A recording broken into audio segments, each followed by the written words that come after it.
સુરતના પાલનપુર ગામ સ્થિત પાર્શ્વનાથ હાઉસિંગ સોસાયટીમાં કચરાની સમસ્યાને લઈને રહેવાસીઓએ વિરોધ નોંધાવ્યો છે। ડોર ટુ ડોર કચરાની ગાડી સમયસર ન આવતા લોકોમાં રોષ જોવા મળી રહ્યો છે। પાલનપુર વિસ્તારમાં આવેલી પાર્શ્વનાથ હાઉસિંગ સોસાયટીમાં અંદાજે 170 મકાનોમાં રહેતા લોકો છેલ્લા કેટલાક સમયથી કચરાની સમસ્યાથી પરેશાન છે। રહેવાસીઓનું કહેવું છે કે ડોર ટુ ડોર કચરાની ગાડીઓ 8-8 દિવસ સુધી આવતી નથી અને આવે ત્યારે પણ યોગ્ય રીતે કચરો લેવામાં આવતો નથી। ગાડીની ઊંચાઈ વધુ હોવાથી મહિલાઓને કચરો નાખવામાં પણ ભારે મુશ્કેલી પડે છે। આ મુદ્દે અનેક વખત સ્થાનિક કોર્પોરેટરને જાણ કરવા છતાં કોઈ કાર્યવાહી ન થતા રહીશોએ વિરોધ પ્રદર્શન કર્યું હતું। રોષે ભરાયેલા રહીશોએ ચીમકી આપી છે કે સમસ્યાનો ઉકેલ ના આવે ત્યાં સુધી તેઓ રસ્તા પર કચરો નાખી વિરોધ ચાલુ રાખશે। સાથે જ સ્થાનિક સ્તરે રાજકીય નારા લગાવી વિરોધ નોંધાવ્યો હતો। વિરલ આસમાની અમારું પાર્શ્વનાથ નગર કોઓપરેટિવ સોસાયટી। અત્યારે શું સમસ્યા છે? સમસ્યા અત્યારે એ જ છે કે જે આ સોસાયટીવાળાઓને છે તકલીફ કચરાવાળાની, કે કચરાવાળાનો બહુ ત્રાસ છે, બહુ તકલીફ છે। એ આવે છે, કોઈનો કચરો લેતો નથી, કોઓપરેટ કરતો નથી અને દાદાગીરીમાં એવું કરે છે કે ભાઈ તમારાથી થાય તે કરી લો, પણ અમારું એવું કહેવું છે કે કચરાવાળાને પહેલાં તો બોલવાનો રાઇટ નથી। એણે સીધું એના જે કોન્ટ્રાક્ટર હોય એણે જણાવવાનું હોય કે ભાઈ આ સોસાયટીને પ્રોબ્લેમ છે, બરાબર છે। તો હું એમ કહું એને પગાર મળે છે, એ પગાર લે છે, તો પછી અમારી સોસાયટી સાથે આવો અન્યાય શા માટે કરવામાં આવે છે? અને બીજું કે હરેક વાર તહેવારે બોણી પણ લઈ જાય છે, એનો બી અમને કોઈ પ્રોબ્લેમ નથી। ભાઈ કામ કરે છે તો નાનો માણસ લઈ જાય, અમે કોઓપરેટ કરીએ છીએ તો એ લોકો કેમ કોઓપરેટ નથી કરતા? અને બીજું અમે વેરો ભરીએ છીએ, અમે સુરત શહેરના નાગરિક છે, અમે વેરો ભરીએ છીએ, અમે ટેક્સ ભરીએ છીએ, અમે બધી રીતે સરકારને કોઓપરેટ કરીએ છીએ। અને બીજું કે આ જે કોર્પોરેટરો છે એ કોર્પોરેટરો અમને પણ જરાક પણ સપોર્ટ નથી કરતા। ખાસ કરીને નેન્સીબેન માટે હું ખાસ કહીશ કે નેન્સીબેન જેવું કોર્પોરેટર આજ પછી અમે જરાક પણ એરિયામાં ઈચ્છતા નથી। અને હું બધા અમારી સોસાયટીને પણ કહું છું અને તમને પણ જણાવું છું કે અમારા એરિયાના કોઈ પણ વ્યક્તિ નેન્સીબેનને વોટ આપશો નહીં, કારણ કે એ વ્યક્તિ કામ કરતી નથી અને સપોર્ટ કરતી નથી। બસ આ એટલી જ ફરિયાદ છે। અને ફોન તો કોઈ દિવસ ઉપાડતા નથી સોસાયટીની નાની મોટી તકલીફો માટે।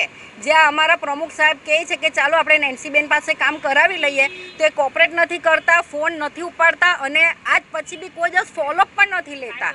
5 વર્ષમાં એ કોઈ દિવસ અમને મળવા જોવા કે કોઈ ફોલોઅપ લેવા આવ્યા નથી। બસ આ જ તકલીફ છે, એનું તમારે ધ્યાન રાખીને નિરાકરણ કરવું।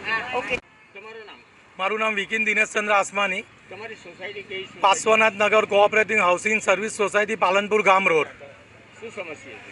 સમસ્યામાં એવું છે કે છેલ્લા 8-10 મહિનાથી કચરાની ગાડી આવે છે પણ કચરો લેતો નથી અને અમારે ત્યાંના લેડીઝો કચરો લેવાનું કહે છે તો દાદાગીરી કરે છે। ને વચ્ચે તો એકવાર એ લોકો ટેમ્પો વચ્ચે સોસાયટીમાં મૂકીને ભાગી ગયેલા હતા। એસએમસીના સાહેબ ત્યારે મયુરસિંહ ઝાલા કરીને હતા, તેને પણ મેં બોલાવેલા હતા, ત્યાર પછી પણ કોઈ નિવારણ આવ્યું નથી। ને અમારા એરિયામાં અમારી સોસાયટીમાં એટલા બધા પ્રોબ્લેમો છે કે કોઈ કોર્પોરેટર છેલ્લા 5 વર્ષમાં જોવા પણ નથી આવ્યું કે સોસાયટીમાં શું સમસ્યા છે તે પૂછવા પણ નથી આવ્યું। આજે 5 વર્ષ થયા અને અમે ફોન કરીએ છીએ નેન્સીબેનને કે રાજનભાઈને, તો કોઈ ફોન ઉઠાવતું નથી, સામેથી અમને કોઈ જવાબ પણ મળતો નથી કે એ લોકો રિટર્નમાં ફોન પણ નથી કરતા। તો અમારે સમસ્યા કોને કહેવાની? અમે ઇલેક્શન આવે છે તો અમારે સોસાયટીવાળાએ નક્કી કર્યું છે કે ભાજપવાળાને વોટ આપવા નહીં। અમે હવે માણસ જોઈને વોટ આપીશું, પક્ષ જોઈને નહીં આપીશું। અત્યાર સુધી પક્ષ જોઈને વોટ આપ્યો છે, નરેન્દ્ર ગાંધીને જોઈને। હવે અમે માણસ જોઈને વોટ આપીશું, જે કામ કરશે તેને જ અમે લાવીશું અમારા એરિયામાં। કારણ કે છેલ્લા 5 વર્ષમાં એક પણ વાર અમારી સોસાયટીમાં કોઈ અમને પૂછવા નથી આવ્યું। અમારી ઘણી સમસ્યાઓ છે, અમારી સોસાયટીની ઘણી સમસ્યાઓ છે। લેડીઝોને ઘણી તકલીફો પડે છે, સવારે ગમે તે ટાઈમે આવે છે અને ટેમ્પો એટલો ઊંચો છે કે લેડીઝનો હાથ પણ પહોંચતો નથી।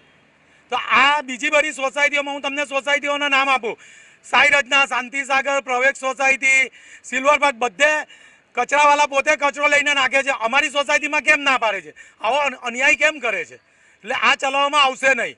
તો અમે કાલથી કચરો રોડ પર નાખીશું બધા, પછી એસએમસી વાળા અમને કહેવા આવશે, અમે કોઈ સાંભળશું નહીં। એટલે અત્યારે હું તમને કહી દઉં છું કે તમારા ટેમ્પાવાળા જે દાદાગીરી કરે છે એ બંધ કરાવી દઉં। આજે પણ સવારે બહુ દાદાગીરી કરીને ગયો છે સોસાયટીમાં, તમારાથી થાય તે કરી લેવું, અમે કાલથી નહીં આવીશું। એટલે આ મારો પ્રોબ્લેમ છે।